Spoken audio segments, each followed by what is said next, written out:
বাংলাদেশ রেলওয়ের জন্য ২০টি মিটার গেজ লোকোমোটিভ কিনতে $১২৯,৫৪,০০,০০০ অনুদান দিচ্ছে চীন। প্রকল্পের আওতায় শুধু ইঞ্জিন নয়, খুচরা যন্ত্রাংশ, যন্ত্রপাতি এবং বাংলাদেশ প্রকৌশলী ও মেকানিকদের প্রশিক্ষণের ব্যবস্থাও থাকবে। দীর্ঘদিন ধরে পুরনো ইঞ্জিনের কারণে যে সংকট চলছে তা নিরসনের সহায়তা গুরুত্বপূর্ণ ভূমিকা রাখবে বলে মনে করছেন রেল কর্মকর্তারা।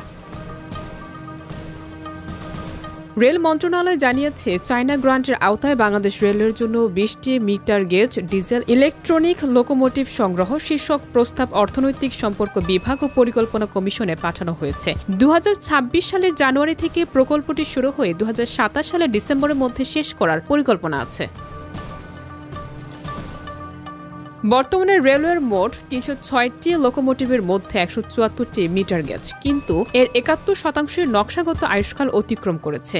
এর মধ্যে ৬৮টি ইঞ্জিন চলছে ৪০ বছরের বেশি সময় ধরে। পুরনো নকশা যন্ত্রাংশের অভাব, ঘন ঘন বিকল হওয়া এবং অতিরিক্ত জ্বালানি খরচের কারণে রেল চলাচলে নিয়মিত বিঘ্ন ঘটছে। রেল কর্মকর্তাদের মতে, লোকোমোটিভের সংকট এতটাই তীব্র যে পূর্বাঞ্চল সহ কয়েকটি গুরুত্বপূর্ণ রুটে চলাচল বন্ধ হওয়ার ঝুঁকি তৈরি হয়েছে। বর্তমানে ২০৩ এমজি লোকোমোটিভের প্রয়োজন হলেও সক্রিয় আছে মাত্র ১৮২টি। অগ্রাধিকার দেওয়া হচ্ছে আন্তঃনগর ট্রেনকে, ফলে ক্ষতিগ্রস্ত হচ্ছে মালবাহী ও লোকাল সেবা।